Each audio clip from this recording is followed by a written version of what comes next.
pwede kayong magpa-certify and become a teacher in Canada, particularly ay sa province of Ontario. Paano? At ano ang mga requirements? Nakasaad po ang lahat ng yan sa Ontario College of Teachers. Kaya yan ang ating pag-uusapan. Stay tuned!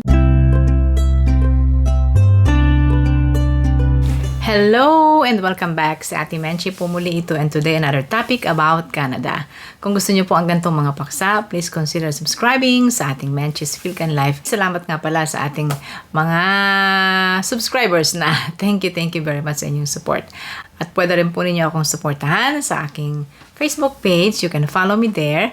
Ang Menchi's Philcan Life. The same po ang pangalan, Menchi's Philcan Life. You can also join and be a member of this channel. Salamat po sa ating mga channel members. Thank you kay Josefina Ferruelo, Maria Amaya, kay Jen C, Gabriel or Joy Gabriel Channel X, Nanette Lapira, kay Thriving Mom Advisor, Marlu Kwasay, Jesselino Ochoa, Johnson Pangilinan, Corazon Binene, kay Marjo Jumento, Nympha and Marciano. Salamat po sa inyong support sa aking channel. Ito po yung requested na topic kasi na-highlight na naman ang mga teachers na pwedeng pumunta sa Canada sapagkat meron pong category-based na occupation ang mga teachers. Pero may mga nagsasabing, teka, mahirap po naming maabot yung kasalukuyang taas ng CRS point, no, na 479. Kaya ano pong ibang paraan para ang mga teachers ay makapagtrabaho sa Canada? And one way is for you to be certified ahead of time na hindi pa kayo nagpupunta rito. Kasi guys, we need to accept the fact na sa Canada, ang ating pong mga career, ang ating mga profesyon mula sa Pilipinas ay not enough sa education system dito. Kinakailangan ka pang mag-upgrade. Siyempre, kung may license ka sa Pilipinas sa pagtuturo, kailangan mo ring magkaroon ng license sa pagtuturo dito sa Canada. At katulad ng iba pang mga profesyon, no? So, nagtatanong kayo kung paano makapagpa-certify or makapagpa-license ang mga teachers sa Canada. At isa pong probinsya na bibigay natin sa inyo ngayon ay ang province of Ontario kung saan po ako nakatira. Sa ibang provinces ay meron din silang ibang mga sistema doon. But for now, pag-aralan natin muna kung paano kayo magiging certified teachers sa province of Ontario. Sapagkat sinasabi guys sa website po ng Ontario College of Teachers na pwede tayong magpa-certify kahit hindi kayo nandito or kahit you're outside Canada, kahit nandiyan kayo sa inyong mga bansa tulad ng Pilipinas. Ano po? Ang Ontario College of Teachers po ay siyang body na or isang tanggapan na siyang nagpo-process ng inyong mga requirements para kayo ay ma-certified. Maging certified teacher in Ontario, in only one province. Paiksi na natin, OCT. Ang OCT ay para siyang PRC. Ang PRC po sa Pilipinas ay ang nagbibigay ng lisensya, nagpapa-exam sa iba't ibang mga profesyon, di po ba? Ito namang OCT is only for teachers, College of Teachers. At kung kayo ay ma-certify na teacher, na certified teacher in Ontario, ay magigiring kayong member ng OCT. As an OCT member, you will be an active member of OCT bilang isang guro dito sa Ontario. Okay. Internationally educated teachers can be certified even though you're not living here inside Canada. To teach in Ontario in elementary and secondary grades, you must be certified to teach in this province. At ang mga requirements guys, kailangan ay meron kayong maisubmit sa kanila ng mga academic records, professional records ninyo, kasama na yung inyong license sa Pilipinas, LET, no? LET, at saka ang inyong mga teaching activities dyan, kung meron kayo, kasama yun dun sa inyong professional record. Language proficiency, kailangan patunayan na kayo ay marunong mag-English, at iba pa mga professional suitability requirements. Ayun. General requirements. After high school, which in Canada is up to grade 12, you should have completed a minimum 3-year post-secondary degree from an acceptable post-secondary school. Next, have successfully completed a 4-semester teacher education program. 4 semesters, that means 2 taon pa rin yun. Diyan pumapasok guys yung inyong mga practice teaching experience. And then apply to the college or OCT para sa certification and have successfully completed the sexual abuse prevention program. Ito po ay free online course na pwede nyong makuha kahit nasaan kayo. So, kaya tayo magsasubmit sa kanila para ma-assess nila kung ano yung mga pinag-aralan natin, ano yung mga lisensya meron kayo, ano yung teaching background mo, etc. And then from there, i-assess nila kung kayo ba ay pwede nang ma-certify or kung meron pa bang hihingin sa inyong requirement. Okay? Yan. Kung sakaling mahihingin sa inyong requirement na halimbawa ay mag-aaral pa kayo, katulad yung sinasabi ko sa inyo, sexual abuse prevention, online lang yon, no? At kahit sa mga universities guys, ay mga online courses pwedeng kunin na.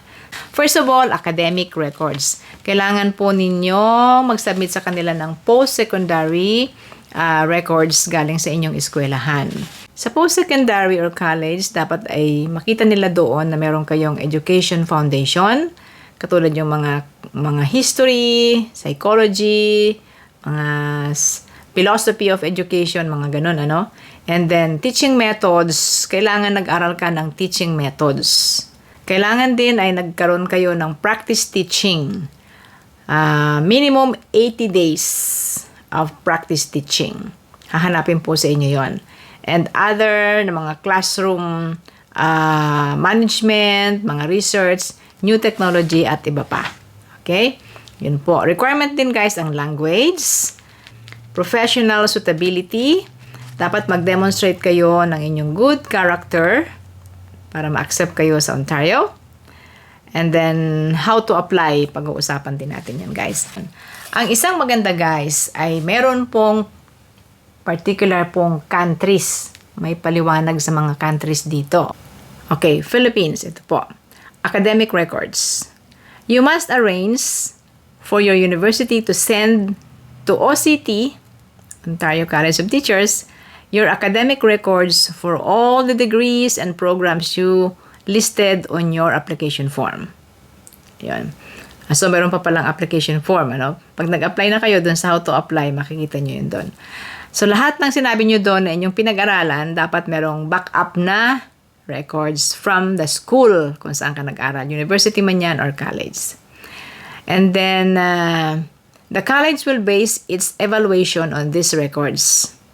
Yan. So, mga transcript of records ipapadala po from the school to OCT. Okay? Yan, direkta pong ipapadala sa kanya. Nandyan yung address ng aking i-attach guys sa ating description box itong website, itong link para makita nyo yung buong kabuuan ng mga instructions doon. Medyo may kahabaan guys. Sa totoo lang po may kahabaan. Next ay ang Statement on Professional Standing. Ano ba yon? A statement of professional standing is required from the country, province, or state where you completed your teacher education program, and from any other country, province, or state where you are or have been accredited to teach. See the Philippine Statement of Professional Standing. I-click natin guys yan. We will go to another link. Philippines Statement of Professional Standing. If you taught in the Philippines in 1996 or later, you may obtain the Statement of Professional Standing from one of the following addresses. PRC. Ayan, PRC. Nasa, alam nyo na ang address ng PRC. Paredes Street, corner Moraita, Street Sampaloc, Manila. Okay? And then, meron pong mga PRC sa iba't ibang probinsya. May Baguio City, may Cagayan de Oro, may Cebu, may Davao, may Tacloban, ayan, etc.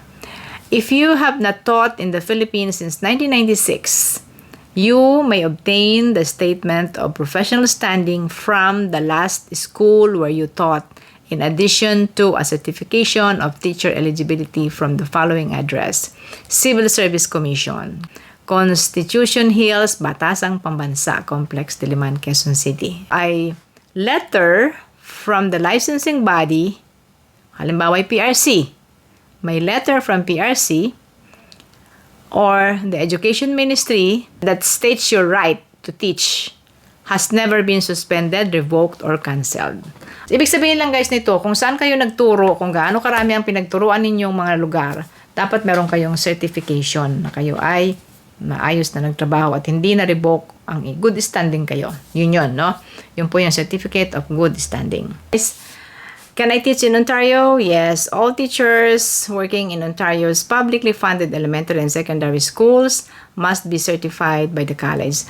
Guys, yung mga schools po dito ay funded by the government. Sa Ontario, meron po kami ditong public schools at meron din po ditong Catholic schools. Pareho po yung funded ng gobyerno. Sa ibang probinsya, may be different. Sa Toronto, halimbawa, Toronto District School Board at Toronto Catholic District School Board, Katoliko at saka public school. Pareho po silang funded ng gobyerno. Nagtanong ako guys sa isang Pilipino na kumuha ng certification na ito at teacher na siya, certified teacher na siya dito sa Ontario. Ang sabi niya, kung ang tinapos nyo talaga ay Bachelor in Education, much easier na kayo ay makapagpa-certify. Dahil siya, ang kinuha niya ay hindi kasi siya Bachelor in Education. Siya ay may master's degree sa ibang profesyon, at siya ay nagturo sa kolehiyo, no? Pero ang ginawa sa kanya ay pinakuha lang po siya ng ilang units sa eskwelahan through online, no?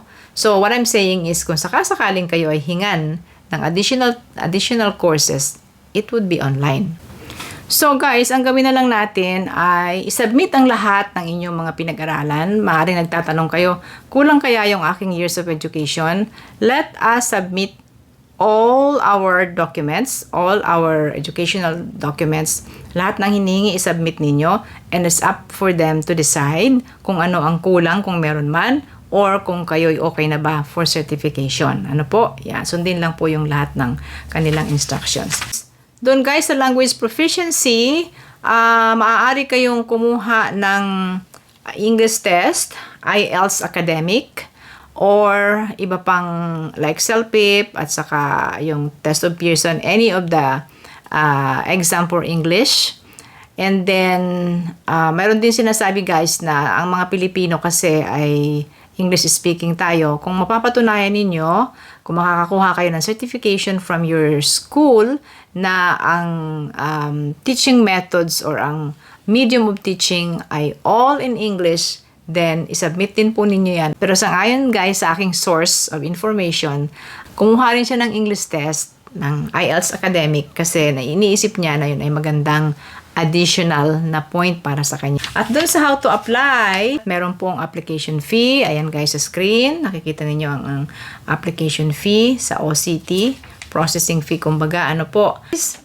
How to apply, you just go online and go to oct.ca, then arrow, becoming a teacher, or applying. Apply now. Then click the link. And then, mag-umpisa na po kayong gumawa ng inyong profile doon at malalaman nyo pang ibang mga impormasyon as you go there. So, yun po. Sundan lang ninyo guys ang instructions on how to apply and then you'll be okay. I think the hardest part here guys ay ang pagkuha ng mga dokumento. Pero kung talagang interesado kayo, then lahat ng ito ay magiging posible. At good luck sa inyong lahat. Saan nyo ba magagamit ang pagiging certified teacher in Ontario and in other provinces?